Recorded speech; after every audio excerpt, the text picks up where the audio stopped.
پھر آپ کو پتہ نہیں کہ خبریں شروع ہوتی ہیں برفیں پگھلنے کی اور وغیرہ، لیکن اندرون خانہ معاملات ادھر کے ادھر ہی رہتے ہیں۔ اب اس میں ان کو ایک چیز کا اندازہ ہو چکا ہے کہ نومبر میں یہ معاملہ آگے بڑھ سکتا ہے اور بڑی تیزی سے، کیونکہ اس کی وجہ ایک تو ظاہر ہے سہیل آفریدی، اب سہیل آفریدی سے لوگوں کی بہت ساری توقعات لگ گئی ہیں، لیکن جو ابھی اسٹیبلشمنٹ کا بیان اگر آپ دیکھیں، فیصل واڈا ظاہر ہے وہ سب سے بڑا اسٹیبلشمنٹ کا لاؤڈ اسپیکر ہے، اس نے کہا کہ سہیل آفریدی کی وزیر اعظم اور صدر کے ساتھ ملاقات ہونی چاہیے اور فی الفور وہ راستہ کھلنا چاہیے۔ مسئلہ دیکھیں فیس سیونگ کا بھی ذہن میں رکھیں، ایک طرف یہاں یہ سیاست میں مداخلت یہ کہتے ہیں ہم نہیں کرتے، مجھے پتہ ہے آپ کو اس بات پہ ہنسی آ جائے گی، لیکن حقیقت ہے یہ کہتے ہیں اسٹیبلشمنٹ فوج کا دعویٰ ہے کہ ہم سیاست میں حصہ نہیں لیتے، ہمیں سیاست میں نہ لے کے، لیکن آج ان کے انصار عباسی صاحب ان کے سب سے بڑے لاؤڈ اسپیکر فیصل واڈا کے بعد اس نے اسٹیبلشمنٹ کی طرف سے پیغام دیا ہے کہ عمران خان سوچے کہ ٹکراؤ اور نفرت کی سیاست نے کیا دیا ہے اس کو، تحریک انصاف کے رہنماؤں کو کیا ملا ہے، یہ نفرت کی آگ میں جھونک کر مطلب بدتمیز ہو گئے ہیں، بد زبان ہو گئے ہیں، بہتان تراش ہو گئے ہیں۔ نون لیگ کے صحافیوں نے بھی لگاتار پھر وہی بیانیہ اٹھایا۔ اب دیکھیں یہ وہ لوگ ہیں سب سے پہلے جو بیان لے کر آتے ہیں پیغام رساں، یہ ہر دور میں حق پر کھڑے ہوئے لوگوں کو یہی کہتے تھے، انہیں بڑی تکلیف ہوتی تھی کوئی مزاحمت کرے، خود بزدل ہیں۔ تحریک انصاف کے مزاحمتی گروپ کی، تحریک انصاف کو چھوڑ کر جانے والے لوگوں کی طرح دنیا کے ہر بزدل شخص کی، ہر دلیر شخص سے نفرت ہوتی ہے، وہ اسے بیوقوف سمجھتا ہے، وہ دلیری اور بہادری کو عقلمندی نہیں مانتے، وہ کہتے ہیں یہ بیوقوف ہیں، یہ سرنڈر نہیں کرتے، مفاہمت نہیں کرتے، لیٹتے نہیں۔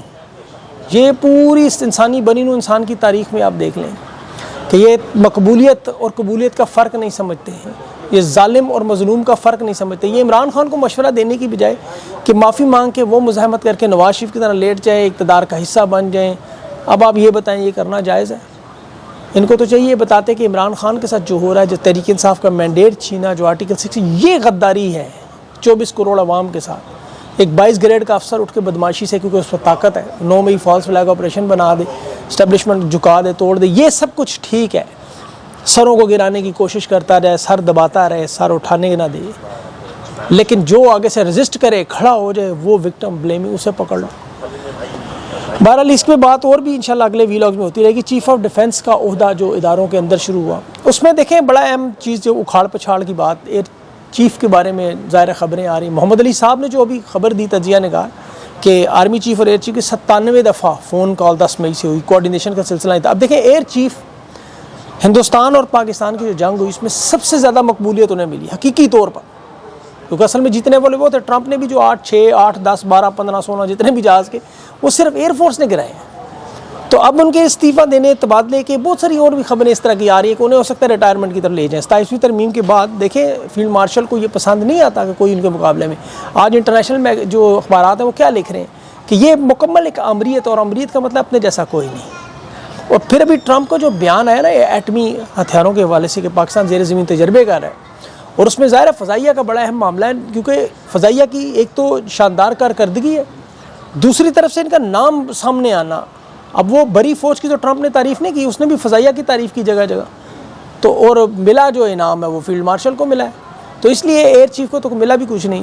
تو اس لیے جہاں جہاں یہ معاملہ سامنے آئے گا، جہاں جہاں سامنے کوئی آئیں گے تو وہ اکھاڑ پچھاڑ ہوگی، لیکن اس میں دیکھیں عین ممکن ہے کچھ بھی نہ ہو اور سب کچھ ہو جائے، سارا کچھ چینج کر دیں، اس سے پاکستان کی عوام کو کوئی فرق نہیں پڑتا۔ ادارے کے اندر جو ان کا حق ہے، جو مرضی انٹرنل مسئلہ ہے، یہ ساروں کو اٹھا کے پرے کر دیں، ساروں کو اٹھا دیں، یہ جانے فضائیہ جانے اور نیوی جانے۔ لیکن جس طرح سپریم کورٹ قانون کے حوالے سے آپ دیکھیں سارے کے سارے جج اگر فرض کریں سپریم کورٹ میں کل کہہ دیں ہم نے نہیں آنا، آپ کو کوئی فرق پڑے گا؟ نہیں پڑے گا۔ یہ اٹھا کے پاکستان کا آئین پھاڑ پھوڑ کے پھینک دے ردی میں پاکستان کو فرق پڑے گا؟ نہیں پڑے گا، عوام کو نہیں پڑے گا۔ یہ جسٹس منیب، جسٹس فاروق، دوسرا جسٹس نام ہی دیکھیں لوگ یاد نہیں آ رہے، اطہر بن اللہ وغیرہ، یہ سارے لوگ اگر کل کہہ دیں کہ ہم سپریم کورٹ سے جا رہے ہیں، ہم گھروں میں ہم واپس نہیں آئیں گے، 27ویں ترمیم میں 28ویں کے بعد ہم لوگ نہیں اب کام کریں گے، تو آپ کو کیا فرق پڑے گا؟ کچھ بھی نہیں فرق پڑے گا، کیونکہ انہوں نے عین وقت پہ جب ٹائمنگ تھی، جب عصر کے وقت انہوں نے روزے توڑے، جب قیام کا وقت ہے یہ سجدے میں چلے گئے، تو یہ سپریم کورٹ جائیں نہ جائے، وفاقی آئینی عدالت بنے، شرعی عدالت بنے، جو مرضی سے کوئی فرق نہیں۔ اب تحریک انصاف کو کیا دھمکیاں دینے کہ آرٹیکل 17 میں تبدیلی کر کے کالعدم کر دیں گے، بین کر دیں گے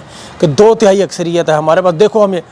میں سوچ رہا تھا جب 2/3 اکثریت تو آ جائے ان کے پاس، جب الیکشن بھی نہیں ہوئے تھے، حکومت کا نام و نشان بھی نہیں تھا، قاضی فائز نے بلہ چھین لیا تھا، آج تو 2/3 اکثریت ہے، آج تو سیف اللہ بڑھو تحریک انصاف کا کارکن نکال کے وہ سینیٹر بنا دیں، وہ کہتے ہیں ہم دوبارہ کارکن بنائیں گے، دوبارہ سینیٹر بنا دیں گے، ممبر بنا دیں گے۔ خود دھڑلے سے کہہ رہے ہیں، بدماشی سے کہہ رہے ہیں. یہ تو کل چاہے پاکستان کا نام بدل کے جاتی عمرہ بلاول ہاؤس GHQ رکھ دے، یہ تو ان کی مرضی ہے، وہ تو کوئی فرق نہیں پڑتا. لیکن کیا پاکستان کو اس سے فرق پڑتا ہے؟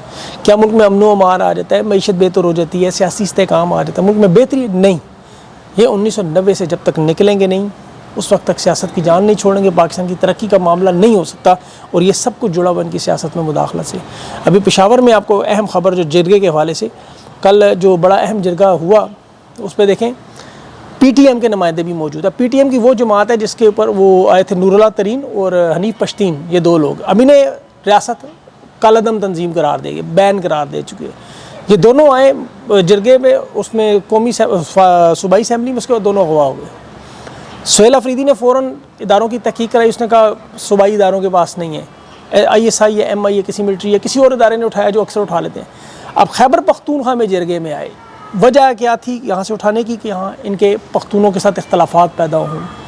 حالانکہ انہیں دیکھیں بڑی محبت سے بلایا گیا، جرگے میں آئیں، وہاں کے اپنا موقف دیں، بات چیت کریں. انہوں نے بھی تقریریں سنی، سارا کچھ کیا.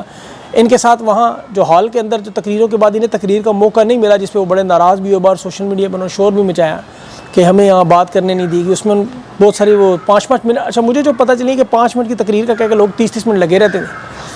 تو وہ تقریر کا یہ ذرا پاکستانیوں کے آپ کو پتہ ہے ہمیں مائک مل جائے تو ہمارا چھوڑنے کو دل نہیں کرتا.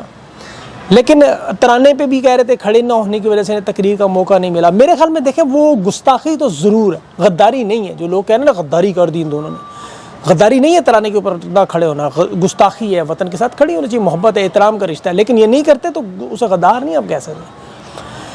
لیکن وہی 1990 والے لگے ہوئے ہیں. آپ کو پتہ ہے وہ جو چودھری نظام صاحب جو ابھی افغانستان کا وہ بندہ جو انہوں نے پکڑا پہلی ابتدائی محسن نقوی کی رپورٹ میں کہ جو بندہ پکڑا اسلام آباد معاملے میں افغانی ہے، اسے اردو بھی نہیں آتی، اس کے پاس کرنسی کیا تھی افغانستان کی، اور ڈالرز تھے، امریکی ڈالرز. میں حیران ہوں اس دفعہ بھارتی کرنسی کا ذکر نہیں آیا کہ بھارتی کرنسی بھی تھی. ہمیشہ ان کا وہی معاملہ ہوتا ہے.